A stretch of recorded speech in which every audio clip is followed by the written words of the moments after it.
Okay, so as you saw in my previous video, I was under a bridge, pretty sad. Just kind of like, what am I gonna do? Like, where I didn't even really know what I was gonna do that night. Remember, I was just gonna like watch The Office and forget about my thoughts, I think is verbatim what I said. So I leave that spot because actually I just like didn't really feel like staying there anymore because I had said I was gonna stay the night there, but there was a lot of cars, so I ended up leaving. As I got on like a main road, I was trying to get service so I could find my next spot. I pull in to a school to turn around because I saw a parking turnoff. So I turn around in the school where Alex saw me turn around, which I didn't know until last night. But so I pull into this little pull-off parking area and I'm just like getting everything situated. And this guy pulls up next to me. Was like, "You look like a pretty cool stranger." Asked me to go get some wood chips with him. We did that. What else did we do? Oh, we browsed your garden, which was pretty cool. Bunch of stuff in there. And yeah, he was kind enough to let me stay on his property last night, which was super peaceful. And yeah. And just I would add, like, once I heard an advertisement on AM radio, be afraid of strangers, like if somebody establishes eye contact for more than 2 seconds. But so I think the government and everything doesn't want the people to work together, and they want them to be in fear of each other. And so to me, Which is going on a lot right now. as long as you're not a scumbag, and especially with COVID, now they're trying to make us even more afraid. I mean, it could be a bioweapon, but I think if your immune system is good, they just want to make people totally afraid so they can herd them around. So, yeah, you know, I would definitely listen to Judy Mikovits. Now, they try to censor everything, and the CIA discredits anything that goes against their law. They want to have a technocracy where they can rule everything with I'm gonna chips. shut down my YouTube.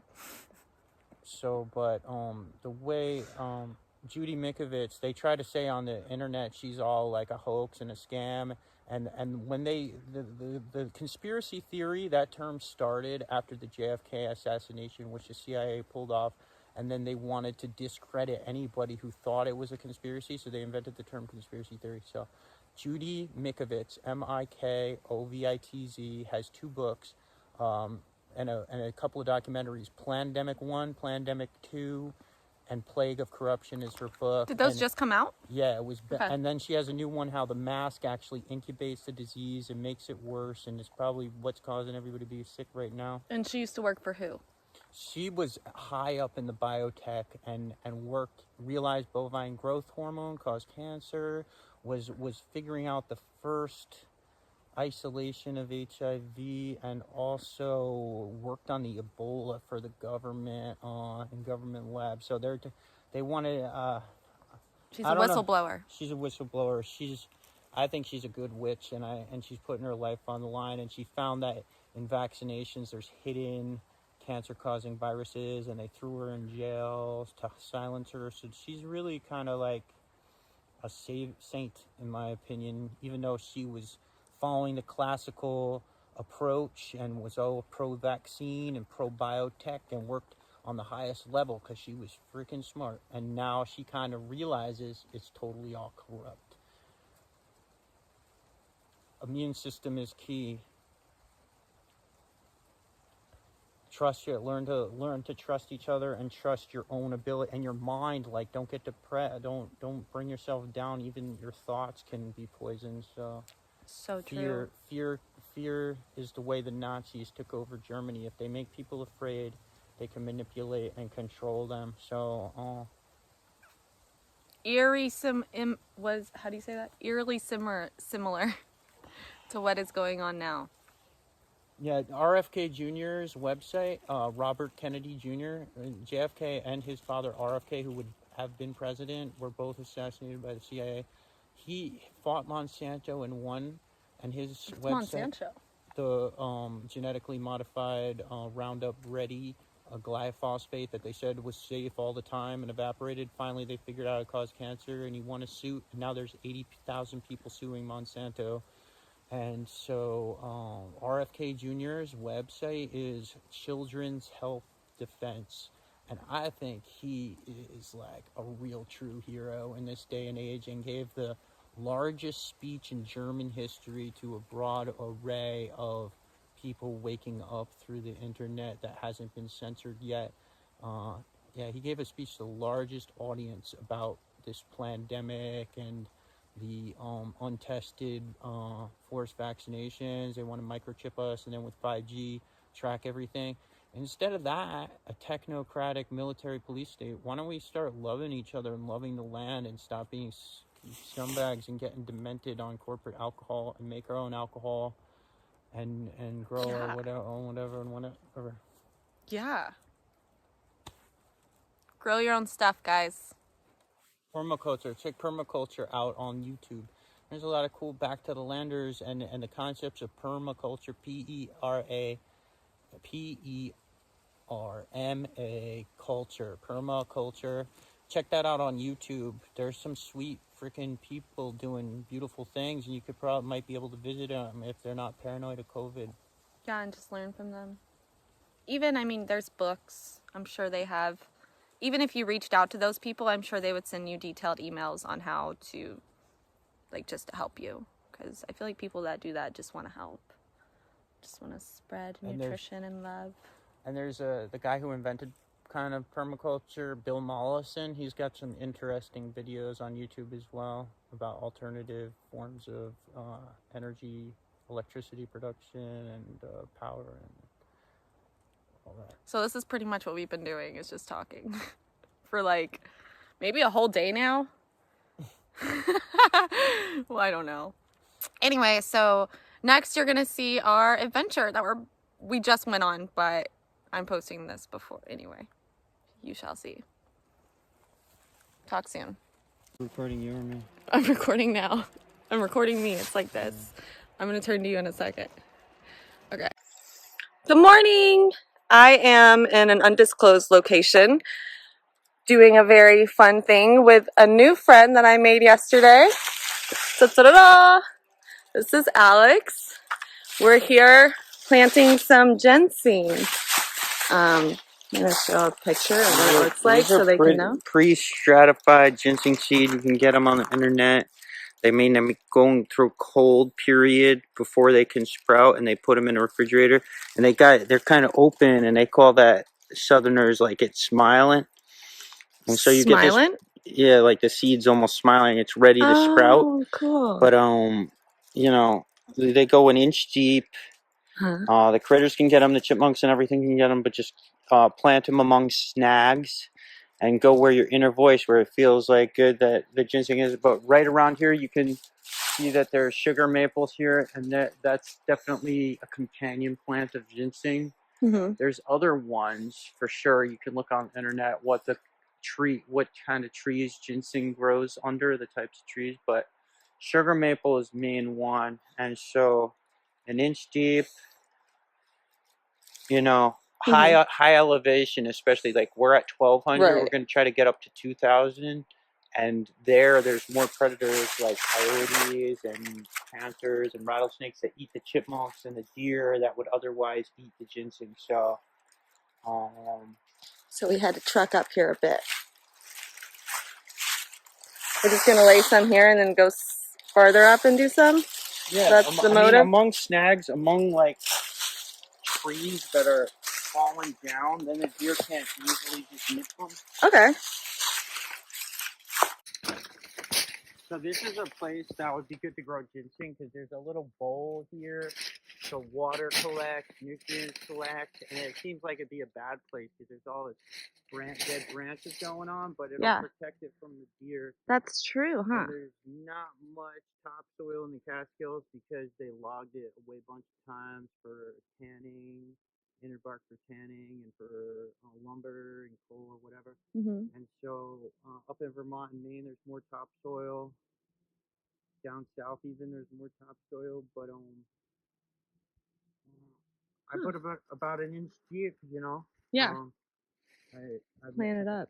I put it puncture with my finger and then Spreading nutrition. I said spreading nutrition. Wow, yeah, eventually the plants will die every year and extract different nutrients and add medicine in the soil for the other plant to absorb. So, yeah, all these plants give to the earth instead of just taking. How many should you put in each? I mean, my buddy who knows a lot, Poppy, who knows a lot about the ginseng, says that it's better to have them naturally spaced, at least a foot apart. Where they grow it commercially, they can sometimes get fungus and mold because it's so densely packed. And he's had a lot of experience finding it in the woods and kind of sat with it and checked it out and listened to it. And he said it enjoyed space. It wasn't. I mean, sometimes you would find a cluster of it or a few seeds sprouted in the same hole, but generally you want to give it at least a foot of space. So you're just putting one seed? Yeah, with my feet, I try to feel if there's like a soft piece of ground, and I just use my thumb or forefinger, whatever, do about an inch deep, and then cover it back up. Pass it. Poppy used a little baby toy plastic rake when he was doing it because he thought it was like stylish. He just scratched the ground, a couple of seeds. Cute.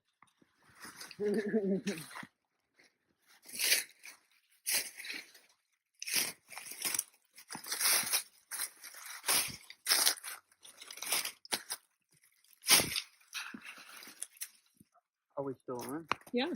Even putting your intention into it, like asking, is this a good spot? And also like praying, making a little prayer, like and having some intention and making sure it's snugged in and covered well and putting a little prayer for its well-being.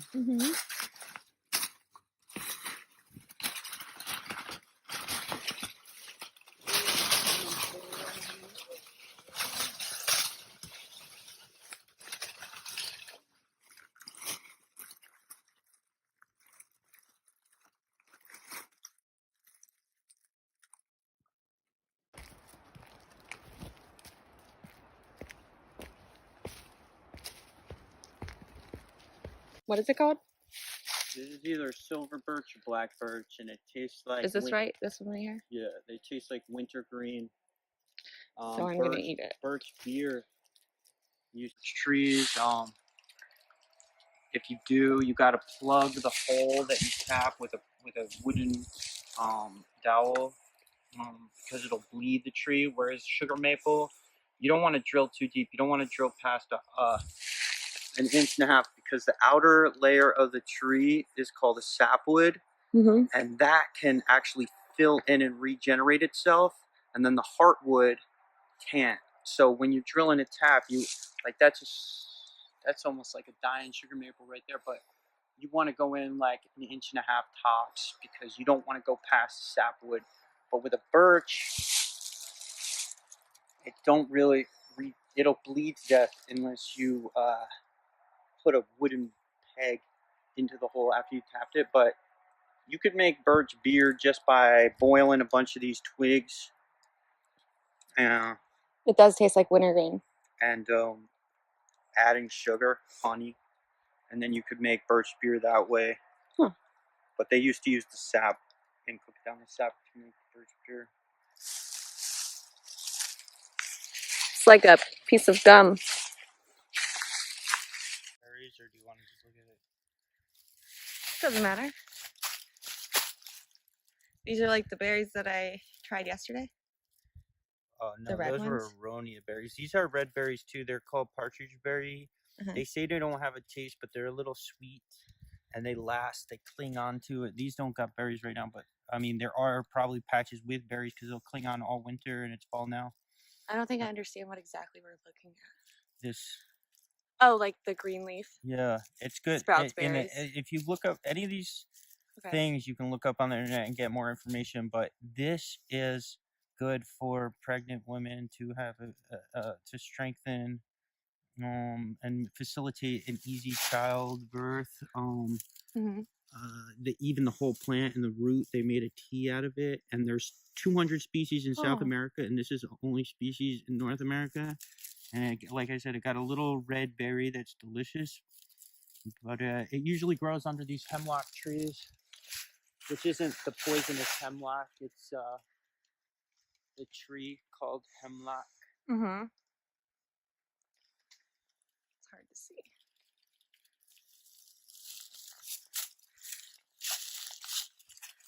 Boom. This is witch's butter. Oh. Or there's another related species Look called at that. orange jelly. And this is kind of dried up, but I think it's an egg yolk substitute. And you can eat it raw or cooked, like an egg. And this is dried out. Yeah. But this is growing on hemlock. So is it inside there? I mean, the mycelium is inside, the roots of it, but this is the actual mushroom. You've seen it, but almost anybody who's been walking in the woods seen a little orange jellyish mushroom growing. It's edible, and it's bland, but it's kind of tasty too. I mean, I don't know the nutritional. Like tofu. Yeah. Yeah. I would say it's like a gelatinous type of tofu. I don't like. I bet you. I would wonder if a scientist on the internet actually looked up the nutritional profile of witch's butter, but I would say it's supreme, even though most people neglect it. Yeah. I feel like anything that comes straight from nature can be nothing but good for you, unless it's poisonous. Unless it's filled with venom. Right. And a bear was harassing me the other day. See, sometimes. I mean, you want to record? Are you recording? Okay. Here's a story. Okay. Sometimes when bears get addicted to dumpster food or people feed them, they become rogue bears. And they usually, a black bear or on the East Coast will, even if it's with cubs and you're not a threat, if it sees you, they're kind of nearsighted. They might walk up on you and not realize you're there, but then they'll kind of go in a circle around you. But if they're addicted to dumpster food or people be feeding them, a raven squawking, it won't follow the normal rules of the woods. And I recommend you all, if you really care about wilderness skills, there's a man named Mors, M-O-R-S, Kachansky, K-A-C-H-E-N, K-A-C-H-A-N-S-K-Y, Mors Kachansky. He's an awesome wilderness guy and has a lot of tricks. And he said, you take a stick about the size of a baseball bat and hit it on the nose. Because this bear was like clawing up stomps and intimidating me because my friends who were like Native American, semi-rainbow people feed it. And he's like their guard bearer. And I was looking for chestnuts, American chestnut seed, because unbladed seed is rare. All these topics, like look up what happened with the American chestnut blade. And what happened to the passenger pigeon? Because it's extinct, and the shit of the passenger pigeons probably helped nourish the chestnut tree. And Chinese chestnut mixed with American chestnut creates blight resistance. So planting at least 50% Chinese genetics and American genetics, the seed can reproduce, whereas the Chinese one's pure. Are not cold hardy enough to sprout in the woods. So you want a 50% Chinese genetics crossed with American genetics. And chestnuts, I would plant chestnuts everywhere because they're a really important food source and a complete protein mixed with hazelnuts. So that's right. You can look that up on the internet. That is good information. Yeah, but rogue bear, you take a stick about the size of a baseball bat and you hit it right in the freaking nose. And if you break its nose... How do you know what bear is a... It doesn't have any fight in it. What? How do you know which one is that kind of bear? There's only black bear around here. And generally they're harmless. But like I said, when people get addicted to dumpster food or people feed them, they start not following the normal protocols of respect in the woods and they can mess with you. Because brain food kills your And with brain. grizzlies, even this is what? Because food will like mess with your brain structure. Yeah, they get. Probably does that to corporate animals too. If they're eating crap, then they're gonna act crazy. That's part of it. Yeah. Yeah, but even with a grizzly, and a shark, if you hit it in the nose, if you're gonna punch it in the nose, it shocks, puts you into shock. So, you know, my friend gave me that bit of information. I'm really thankful. Stick like this would be perfect. No, No, it has to be bigger. You want like, and you might want to come prepared. Right. Get you a baseball bat. Yeah. Even this, I mean, that's a pretty. This would probably do it if you had to like, or you could use it as a spear. True. And you can make an instant spear by just. I mean, I don't really have the energy to fire right now, but you could break it off on this rock and create a sharp point. Yeah. And then this would be probably sufficient, huh? Because it doesn't even have to be like a circular point. It just has to be a point. Like it can just be an angle, right? It's still a spear. Does it need to be completely? What's that? What? Like a spear? It needs to be sturdy. Yeah. If you break this, it'll make a point. Like, right. Really, all you need, if nothing else, other than a good vibe. Sometimes a good vibe and just standing your ground and being like whatever. But some road bear, you want something the size of your arm or a little bigger as a war club, and that's the first defensive protection. Other than like some martial art, like one teacher said he would, if a wild lion attacked it, like a panther attacked him, he would stick his hand down its throat and yank its tongue out. Maybe you could poke its eye out, but the quickest thing is you take a club and you hit it in the nose as hard as you can. Like in cartoons when they punch the shark in the nose. I heard of a guy in Hawaii and a shark confronted him underwater. Punched it as hard as he could in the nose, and the shark ran off. Yeah, I think it's true. I heard this from a couple of people. This is cheese polypore. There's no teeth. There's little tiny holes that are the pores that let out the spores. Most polypores are safe, especially when they have a hard shell. They're usually medicinal, and if you made a tea, sometimes edible.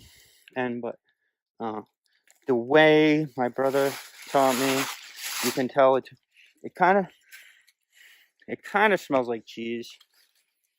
A little. It's like, let me see. Here, this is one right here. It smells like spongy. But if you squeeze it, you can get water out of it. Oh. And that's how you can tell. And if you're really thirsty, that would be a water source, and it's edible. It's called. Do we know what this is? What kind of wood? What it's growing on? Yeah, or does it just grow anywhere? I imagine it's the sugar maple because it's right below it. This is a big. What's the name of that again? Cheese polypore. It smells a little like cheese. And there's ones that kind of look like it, but you can't squeeze the water out. Cool. That's awesome. Yeah, cheese polypore. Cheese polypore. So that's. Yeah, I'm going. That's a dead chicken of the woods. When they're fresh, you've probably seen them or you could look them up. They're neon orange fluorescent on top and neon yellow underneath, and they have pores. It's a mushroom? Yeah, not gills. They have got pores, not gills. There's one jack-o'-lantern that's orange, but it got gills. This one you might be still able to see the pores. I mean, this is what a dead chicken looks like, but guess what? Even though it's like funked, and you really want them supremely fresh when you get them, even if they're a little old, they taste like cardboard. But fresh, they're frickin'. Anything you can do with chicken, you can do with a chicken of the woods. Is like they're smooth on the bottom. Essentially, they don't have gills. Yeah. And I mean, if you really wanted to map your area, you would remember exactly where these dead chickens were. Not to say that they'd come out every single year, but most likely they would after a rain. I've seen chickens all the way from spring, most common late August, September, but I've seen them like in middle of May and all throughout. And look, oh shit, that's like some deer hair. Oh, the deer hair. Oh yeah. Coyote hair, like 8 amount. I don't know what the hell is going on there, but chicken in the woods is one of the best mushrooms, edible mushrooms, and one of the easiest to identify. If it got pores and not gills, and it's orange and yellow, and it's like a shelf, the outer portion is the most tender, most delicious. Anything you could cook with the chicken, and you might be like, oh well, there's nothing here, but next year it'll be fresh. Sometimes you can get like 60 pounds if it's really nicely Holy laid. moly. So that's what a dead chicken looks like. Chicken in the woods. It's going. Okay. Hey. So one time my friend Poppy, a blue cohosh, which is a companion plant, is like with doll's eyes and other stuff. The ginseng, blue cohosh called to him and it was like, pick me, pick me. He's like, I'm not here to pick you. And he leaned over because the blue cohosh was kind of like under a stick or something. And when he looked from a different angle, he noticed there was a ginseng plant there and that the plants were communicating and through the blue cohosh, the ginseng was talking to him. And so he dug between two rocks. Like, so even if it seems like not the best ground, sometimes between two rocks is the best place for it to survive because the critters can't get to it because it's wedged between two rocks. And you could create a forest garden or guerrilla garden out in nature in the cracks of rocks that might last eons, because their roots are protected. So he dug down and it looked like a little ginseng. He's like, oh, you're too small, I can't take you. And it turned out the ginseng plant was 80 years old because you can count the growth rings on the top of the stem. Each year it makes a little growth ring on the top of the stem, and he counted 80, and it was wedged between two rocks. So that's another awesome clue from the nature files. Yeesh. These are what now? These are turkey tail. I mean, there's a few related species. They come in different colors. The Latin is versicolor. This one's sweet. It's got reds and blues. What?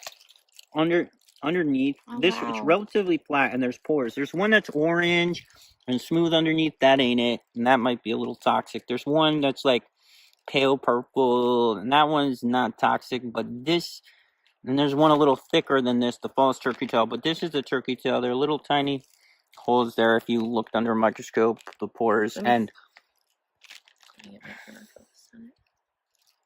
Oh, you can see. Nice. Cool. And so turkey tail is good for the immune system, and you can make a broth. You make a broth with it, and it's like a survival food as well. It's nutritious, probably carbohydrates and different, maybe even protein. But the main lesson is be careful. Your self-care and self-love, and not getting too wild and being aware and not becoming injuring yourself with thoughts or your actions is really the main goal. So if you can find spring water or water that hasn't been polluted by livestock or humans, and you can find a clean gravity-fed spring, that's a pretty awesome step. How can you tell if it's clean? Okay, there's wilderness skills gatherings. You can look them up on the internet. Earth skills gatherings where you learn all the skills you need to live in the woods. But there's a man. He actually had a show. You can see us on YouTube. Live Free or Die. I mean, it's a little boring. It's a little cheesy, but there's some good info on there, and they're at least trying to wake people up. Even though, making just living your normal, loving life in nature is like you don't want to have to impress it takes patience, and it's not like bright lights and colors and action movie scenes going on every second. So it's a little hard to compete and wake people up when they're so conditioned to constant stimulus. Yeah. the way he put, like, I want to learn how to live in the woods. I don't want to rely on society, Mm-hmm. and I want to like make the woods a better place and grow. So I was asking people, oh, how do you find water in the landscape? And everybody's forgotten because they take it for granted. And a well and a pump, an electric pump, brings you water, and sometimes the pipes are contaminated. And don't drink city water with the fluoride and the chlorine. And now they're putting Teflon in the freaking water mains and cities. Right. Anybody living in a city, Mm-hmm. I'd move to the country. But anyway, he said it's a matter of concentration. If there's a lot of animal, like a lot of livestock, and a lot of people, and only a little bit of water, you're probably going to get sick if you drink the water. If there's not many people and not a lot of livestock, like a headwater of a stream, beyond where there's houses, so if there's a lot of land and only a couple of people, you're probably going to be fine if you drink the water. He said, I drink water, like big rivers I drank out of, and even beaver, you can get Giardia beaver fever, but he drank out of the water where there's beavers and otters and stuff by his house. Usually it's human caused. Now, if you're in the tropics, it's a whole set of different rules. There's a lot of critters in the tropics and worms and weird pathogens. But around here, it's mostly Giardia and E. coli. A little E. coli actually improves your immune system. A lot, look up barberry. Has berberine in it. It's better than Flagyl, the commercial pharmaceutical thing for Giardia, or even too much E. coli. But what don't kill you make you stronger. But Yeah. if one other old timer said, if there's a creek around here that a beaver ain't living up, that's at least this wide and clear flowing above a house, he been drinking out of it since he was a little kid. Now, if you've lived in the city and you're drinking chlorinated water and you have a weak immune system and you just go right there and do it, Yeah. you're probably going gonna to get build sick. yourself up. You want to have like a drop. Eat some bark first. Oh yeah, if you eat bark, your whole immune system is going to be stronger. Yeah. Bark cures COVID. You heard it here first. This is which one? Barberry. Barberry. Yeah, it's invasive. It came from Japan. It's got these berries. They make rice. Yeah. Put berries in the rice in the Middle East of a different species related to it. The seed, I'm in all guesses cooked is probably edible, but you might want to start with a little bit first. But the root is golden red, and even if you break off a piece, not much yellow there, huh? Yeah, I mean, sometimes it'll look yellow, more yellow than that. It's kind of yellow. That's the berberine. And for Lyme disease, yeah, I get bit by ticks all the time, and I eat this. I peel. There's like these little tiny thorns. Yeah. I peel it off. Make sure nothing's on there, and I eat it raw. And this cures Lyme disease and Giardia, water poisoning. And most people think it's invasive and a nuisance, but this is like the equivalent of golden seal, which has berberine as well.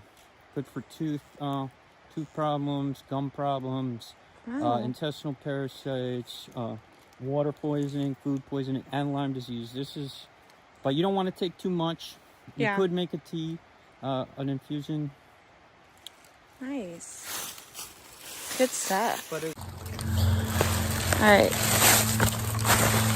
hey y'all, I don't know, sometimes the program makes people repel this kind of information, but I think it's the most essential is please be a child of earth and give more than you take. A lot of people steal ginseng, buy drugs or whatever, and the ginseng, as it gets old, actually has a spirit, and with age it adds. They mine nutrients from the forest and re-release them, and they add medicine to the forest. So, I mean, the more ginseng we have, the better for everything. And you don't really need ginseng to heal cancer. Just don't eat white flour and sugar, and drink some wheatgrass juice, and maybe eat Barilla lentil pasta or garbanzo bean pasta instead of wheat flour. Wheat's a sedative, and the gluten clogs up your gut, so you can't absorb nutrients and eliminate toxins. It's the basis of all disease. So, you know, ginseng is powerful, and in an acute situation, or if you are growing a lot of it, taking a couple to make a root beer or some kind of brew or whatever, that's cool. But if you give back more than you take, then the world will be a better place. And sometimes when you're digging, you'll feel a mold tunnel. So you don't want to plant it in a mold tunnel. That's one of the predators for the ginseng. And actually sweeping the area clean, it might seem counterintuitive because there'd be less moisture, but it might allow an owl or a hawk to eat the mole that's trying to eat your seeds. So if you put a plug in the ground and you feel a mold tunnel, don't plant it there. And scrape like a turkey, scrape the leaf debris aside and plant a few. But ask God. One of the clues is ask God, or ask the universe, or the spirit that moves in all things, or your highest self, you know, where, or the ginseng itself, where do you want to be planted? Where would you most be benefited, and how would that benefit everything? So just my last little piece on all that ethics and morals and the code of honor that is almost lost. Right. Nice. How did this happen? Where's the rest of it? Huh? I said, where's the rest of it? The tree. Oh! Wow. How awesome was that? I just want to say, Alex, if you're watching, thank you so much for sharing your infinite knowledge, love, hospitality. You have truly changed and redirected my life in the best way. And I really hope to see you again. Love, love, as you say.